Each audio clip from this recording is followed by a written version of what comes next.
রাজনৈতিক দলের বিচারের সুযোগ রেখে আন্তর্জাতিক অপরাধ ট্রাইব্যুনালের অধ্যাদেশের খসড়া উপদেষ্টা পরিষদে অনুমোদন, সচিবালয়ে প্রধান উপদেষ্টা।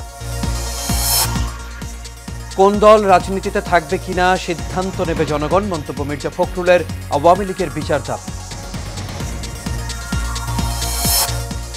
এবং গণহত্যার অভিযোগে গ্রেপ্তার ৮ সেনা ও পুলিশ কর্মকর্তাকে কারাগারে প্রেরণ, ১৯ ডিসেম্বরের মধ্যে তদন্ত শেষ করার নির্দেশ ট্রাইব্যুনাল।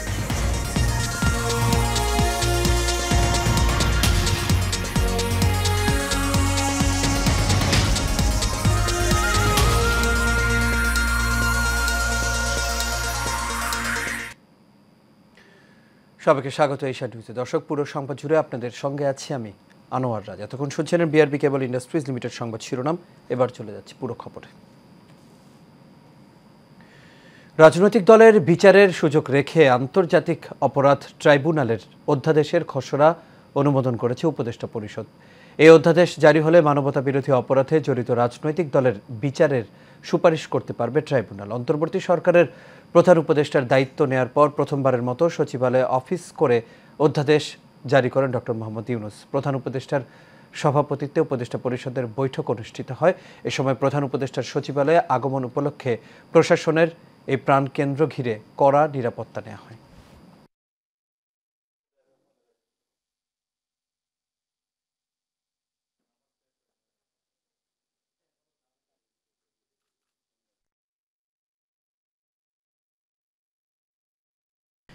রাষ্ট্রপতি মোহাম্মদ শাহাবুদ্দিনের সঙ্গে আজ সন্ধ্যায় সৌজন্য সাক্ষাৎ করবে নির্বাচন কমিশন গঠনের জন্য নবনিযুক্ত ৬ সদস্যের অনুসন্ধান কমিটি। সন্ধ্যা ৬টায় এই সাক্ষাৎ হবে বলে জানিয়েছেন রাষ্ট্রপতির প্রেস সচিব মোহাম্মদ জয়নুল আবেদিন। এ সময় প্রধান নির্বাচন কমিশনার ও অন্যান্য নির্বাচন কমিশনারদের নিয়োগ আইন ২০২২-এর ধারা ৩ অনুযায়ী প্রধান নির্বাচন কমিশনার ও অন্যান্য নির্বাচন কমিশনার নিয়োগ দেওয়ার জন্য আইনে বর্ণিত যোগ্যতা সম্পন্ন ব্যক্তিদের নাম সুপারিশ করার লক্ষ্যে এই অনুসন্ধান কমিটি গঠন করা হয়েছে। সুপ্রিম কোর্টের আপিল বিভাগের বিচারপতি জুবায়ের রহমান চৌধুরী কমিটির সভাপতি। অনুসন্ধান কমিটির বিষয়ে গত ৩১ অক্টোবর মন্ত্রিপরিষদ সচিব ডক্টর শেখ আব্দুর রশিদ স্বাক্ষরিত প্রজ্ঞাপন জারি করা হয়।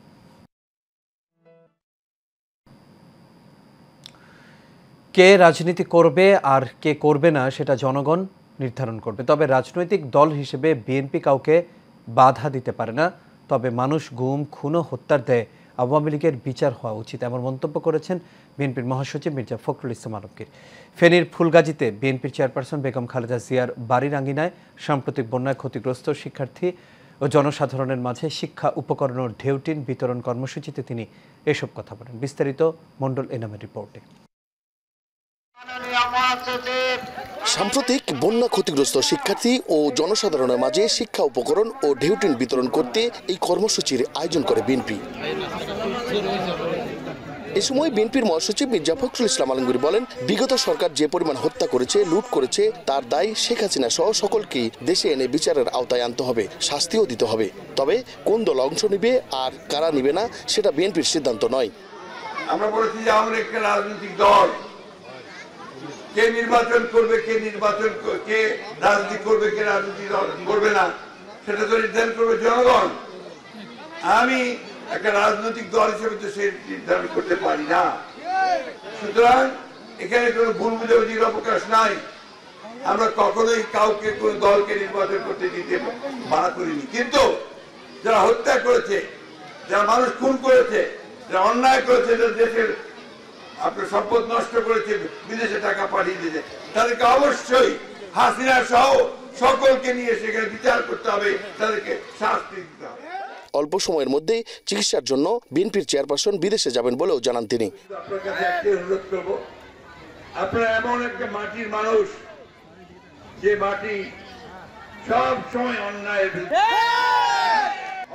বিরুদ্ধে কোনদিন মাথা নত করে নাই।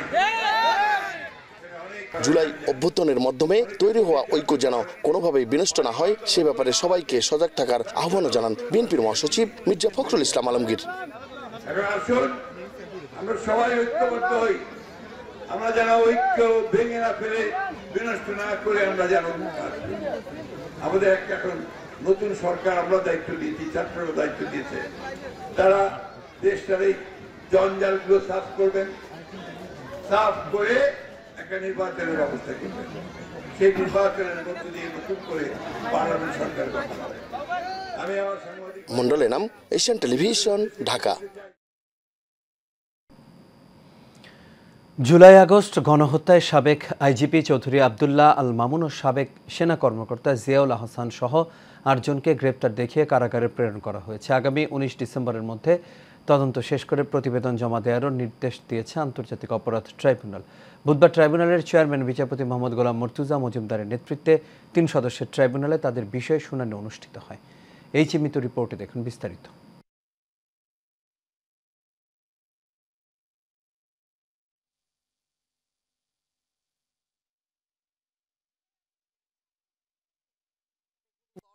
সময় পতিত সরকার শেখ হাসিনার সবচেয়ে আস্থাভাজন ছিলেন সাবেক পুলিশের প্রধান চৌধুরী আবদুল্লাহ আল মামুন। সেই শেখ হাসিনার হাতে তৈরি ট্রাইব্যুনালে বুধবার হাজির করা হয় তাকে। সাথে ছিলেন সাবেক সেনা কর্মকর্তা জিয়াউল আহসান সহ আরো 7 জন। তাদের হাজির করে মানবতা বিরোধী অপরাধ মামলায় আনুষ্ঠানিক গ্রেফতার দেখানো হয়। এরপর ৩ বিচারপতির নেতৃত্বাধীন ট্রাইব্যুনালে শুরু হয় শুনানি। শুরুতেই চিফ প্রসিকিউটর জুলাই আগস্ট গণহত্যায় চৌধুরী মামুনকে সুপ্রিম কমান্ডার হিসেবে আখ্যায়িত করেন। চৌধুরী আবদুল্লাহ আল মামুন সাহেব জুলাই আগস্টের সময়ে বাংলাদেশের পুলিশের মহাপরিদর্শক হিসাবে ছিলেন, পুলিশ বাহিনীর সুপ্রিম কমান্ডার ছিলেন। তার নেতৃত্বে গোটা বাংলাদেশের ৫৬,০০০ বর্গমাইল জুড়ে নিরস্ত্র নিরীহ ছাত্র জনতার উপরে নির্বিচার গুলিবর্ষণ করে প্রায় ২ সহস্রাধিক ছাত্রকে হত্যা এবং ২৫ সহস্রাধিক মানুষকে আহত এবং পঙ্গু করা বা চিরস্থায়ীভাবে দৃষ্টিশক্তি হারানো বা অঙ্গহানি করার মতো অপরাধ তারা সংগঠিত করেছেন। এনটিসিএম এর দায়িত্বে থাকা সাবেক মেজর জেনারেল অবসরপ্রাপ্ত জিয়াউল আহসান কিভাবে ইন্টারনেট বন্ধ করে গণহত্যায় উস্কে দেন তা আন্তর্জাতিক অপরাধ ট্রাইব্যুনালকে বর্ণনা করেন। বরখাস্তকৃত মেজর জেনারেল জিয়াউল আহসানের ব্যাপারে আমরা বলেছি যে তিনি প্রথমে র্যাবে, বিভিন্ন সময় র্যাবের বিভিন্ন পজিশনে, সর্বশেষ এনটিএমসির ডিজি হিসেবে চাকরিরত ছিলেন।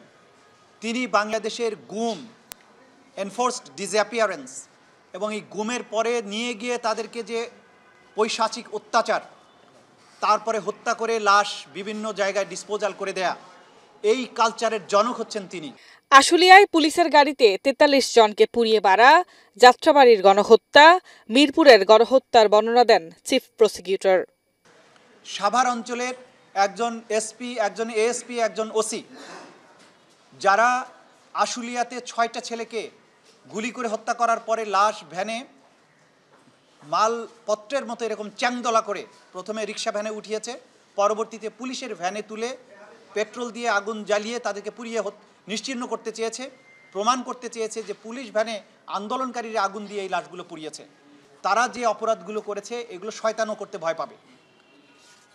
প্রত্যেকটা অফিসারের ব্যাপারে সুনির্দিষ্ট যে সমস্ত অভিযোগ ছিল সেগুলো আমরা সুনির্দিষ্টভাবে তুলে ধরেছি। আগামী ১ মাসের মধ্যে তদন্ত শেষে এই ৮ আইন শৃঙ্খলা বাহিনীর সদস্যের বিরুদ্ধে প্রতিবেদন ট্রাইব্যুনালে দাখিলের নির্দেশনা দেওয়া হয়েছে। H A. Mitu, Asian Television, Dhaka. বিএনপির ভারপ্রাপ্ত চেয়ারম্যান তারেক রহমানের ৬০তম জন্মদিন আজ। ১৯৬৫ সালের এই দিনে জন্মগ্রহণ করেন তিনি। তারেক রহমানের জন্মদিন উপলক্ষে দেশব্যাপী দলের নেতাকর্মীরা জমকালো অনুষ্ঠান উদযাপনের পরিকল্পনা করলেও এবার দলের পক্ষ থেকে তা না করার জন্য নির্দেশনা দেওয়া হয়েছে। ১১ নভেম্বর এই বিষয়ে আনুষ্ঠানিক বিবৃতি দিয়ে দলের পক্ষ থেকে নেতাকর্মীদের জন্মদিন উদযাপন না করার জন্য বলা হয়েছে। দলটির সিনিয়র যুগ্ম মহাসচিব রুহুল কবির রিজভির সই করা ওই বিবৃতিতে সংগঠনের সব ইউনিটের নেতাকর্মীদের জানানো হয় তারেক রহমানের জন্মদিন নিয়ে কোনো অনুষ্ঠান হবে না। এর ব্যত্যয় হলে সংশ্লিষ্টদের বিরুদ্ধে সাংগঠনিক ব্যবস্থা নেওয়া হবে বলেও সতর্ক করা হয়।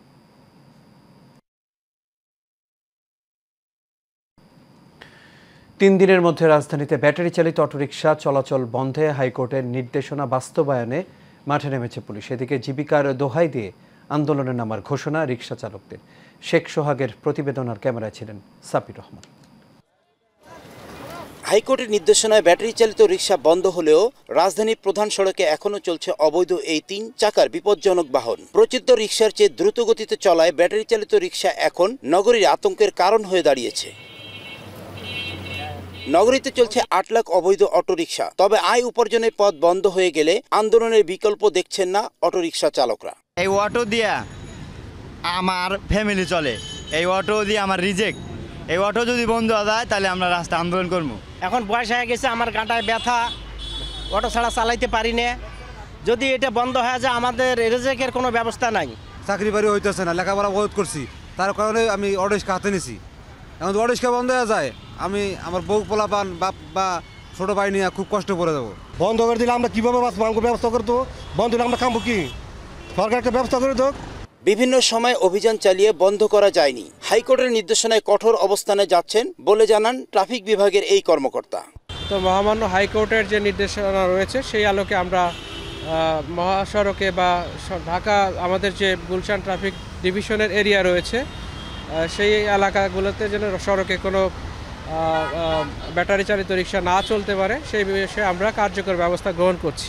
জাহাঙ্গীরনগর বিশ্ববিদ্যালয়ের শিক্ষার্থী অটোরিকশায় ধাক্কায় নিহত হয়, অটোরিকশার ভবিষ্যৎ আরও কঠিন হলো। বিদ্যুৎ অপচয় রোধে দুর্ঘটনা এড়াতে হাইকোর্টের নির্দেশে বন্ধ হয়ে গেল অটোরিকশা। তবে মহাসড়কে দেখা যায় ব্যাটারি চালিত অটোরিকশা। অটোরিকশা বন্ধ হলে আন্দোলনে নামবে অটো চালকরা। শেখ সোহাগ, এশিয়ান টেলিভিশন, ঢাকা। ঢাকার আরিচা মহাসড়কের ধামরাইয়ে স্ত্রীর মরদেহ নেয়ার পথে সড়ক দুর্ঘটনায় স্বামী নিহত, আহত হয়েছে আরও 9 জন। ধামরাই ফায়ার সার্ভিসের কর্মকর্তা সোহেল রানা জানান, ঢাকা মেডিকেল হতে সুলতানা মরদেহ নিয়ে বাড়ি যাওয়ার পথে বালিথা AKH নামের পোশাক কারখানার কাছে এসে নিয়ন্ত্রণ হারিয়ে দুর্ঘটনার কবলে পড়ে স্বামী ফরিদুল ইসলাম ঘটনাস্থলে নিহত হয়, আরও 9 জন আহত হয়। আহতদেরকে চিকিৎসার জন্য ঢাকা মেডিকেল কলেজ হাসপাতালে পাঠানো হয়েছে। গোলরা হাইওয়ে থানা পুলিশের কাছে লাশ হস্তান্তর করা হয়েছে বলে জানান ফায়ার সার্ভিসের এই কর্মকর্তা। প্রতি বছরের মতো এবছরও তরুণ স্বপ্ন ফাউন্ডেশনের উদ্যোগে রাজধানীর মুগদা বাসার টাওয়ারের সামনে ফ্রি মেডিকেল ক্যাম্পেইনের আয়োজন করা হয়েছে। বুধবার সকাল থেকে বিকেল পর্যন্ত চলে এই ক্যাম্পেইন অভিজ্ঞ ডাক্তার দ্বারা বিনা টাকায় ডেঙ্গু, ডায়াবেটিস, চক্ষু, ডেন্টাল সহ গনোরিয়া, সিফিলিস, ব্লাড গ্রুপ নির্ণয় সহ নানা রোগের চিকিৎসা ও ওষুধ বিতরণ করা হয়। সংগঠনটির উপদেষ্টারা জানান, আগামীতে আরও বড় পরিসরে কাজ শুরু করবে তরুণ স্বপ্ন ফাউন্ডেশন। এ সময় উপস্থিত ছিলেন প্রধান উপদেষ্টা জনাব লিটন মাহমুদ, প্রধান বক্তা জনাব মাসুদ হোসেন মাসুদ, মুগদা থানার ওসি সাজিদুর রহমান, মাহমুদুর রহমান মিশন, মনিরুজ্জামান মামুন সহ স্বেচ্ছাসেবীরা। সাফল্যের সাথে তারা রোগীদের চিকিৎসা করছেন। শুধু রোগী না, আপামর রক্তদান এবং রক্ত পরীক্ষা এবং প্রতিটা মানুষের প্রতি মাসে 2-3 করে তারা ক্যাম্পেইন করছেন। সর্বদাই আমাদের নিজের ফান্ড থেকেই করি। আমাদের কমিটি যারা উপদেষ্টা থাকে এবং সদস্য থাকে, সভাপতি, সেক্রেটারি, আমাদের ফান্ড থেকে আমরা বাইরে থেকে কোথাও ফান্ড ক্রেডিট করি না। এই তরুণ স্বপ্ন যেন পুরো বাংলাদেশে যেন ছড়িয়ে পড়ে এবং মানুষের পাশে দাঁড়ায়। মানুষের সেবা করার জন্যই তরুণ স্বপ্ন আছে এবং থাকবো। 7 নভেম্বর বিপ্লব ও সংহতি দিবস উপলক্ষে পিজিবি শ্রমিক কর্মচারী ইউনিয়নের উদ্যোগে রাজধানীর রামপুরা আফতাবনগর পাওয়ার গ্রিড অডিটোরিয়ামে এক আলোচনা সভার আয়োজন করা হয়। সভায় প্রধান অতিথির হিসেবে উপস্থিত ছিলেন বাংলাদেশ জাতীয়তাবাদী দল বিএনপির যুগ্ম মহাসচিব অ্যাডভোকেট আব্দুস সালাম আজাদ। বিশেষ অতিথি হিসেবে আরও উপস্থিত ছিলেন বাংলাদেশ জাতীয়তাবাদী শ্রমিক দলের সভাপতি জনাব আনোয়ার হোসাইন। এছাড়াও আরও উপস্থিত ছিলেন পিজিবি শ্রমিক কর্মচারী ইউনিয়নের সদস্যগণ ও আয়োজনের সভাপতিত্ব করেন পিজিবি শ্রমিক কর্মচারী ইউনিয়নের সভাপতি জনাব মোহাম্মদ বাবর আলী ও সঞ্চালনায় ছিলেন পিজিবি শ্রমিক কর্মচারী ইউনিয়নের সাধারণ সম্পাদক জনাব মোহাম্মদ মুর্শেদ আলম খান।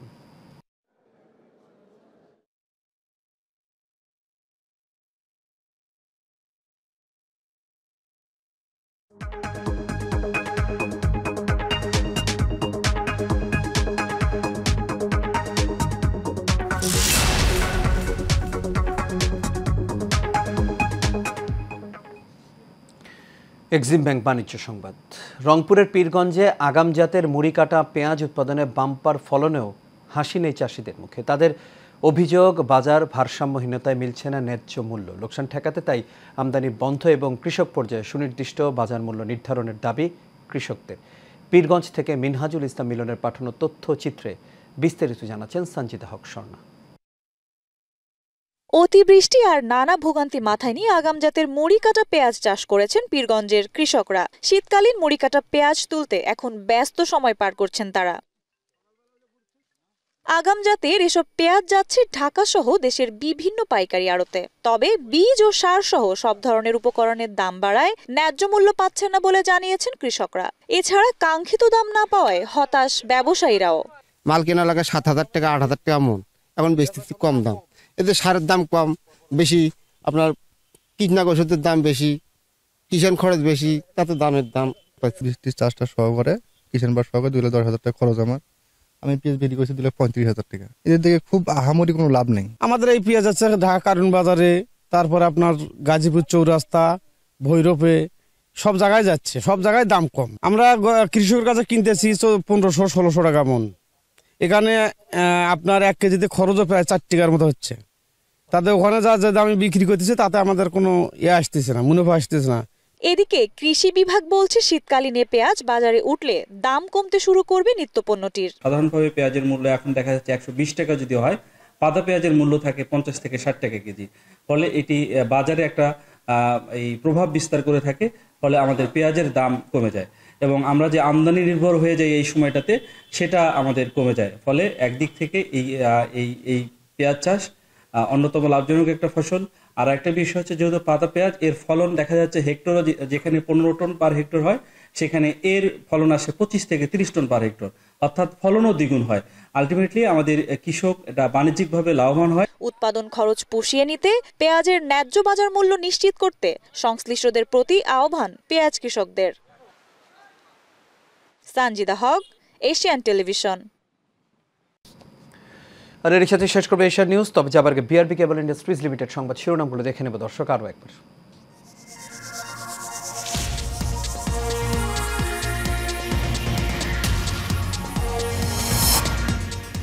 রাজনৈতিক দলের বিচারের সুযোগ রেখে আন্তর্জাতিক অপরাধ ট্রাইব্যুনালের অধ্যাদেশের খসড়া উপদেষ্টা পরিষদে অনুমোদন, সচিবালয়ে প্রধান উপদেষ্টা। কোন দল রাজনীতিতে থাকবে কিনা সিদ্ধান্ত নেবে জনগণ, মন্তব্য মির্জা ফখরুলের। আওয়ামী লীগের বিচার দাবি। এবং গণহত্যার অভিযোগে গ্রেপ্তার 8 সেনা ও পুলিশ কর্মকর্তাকে কারাগারে প্রেরণ, 19 ডিসেম্বরের মধ্যে তদন্ত শেষ করার নির্দেশ ট্রাইব্যুনালের।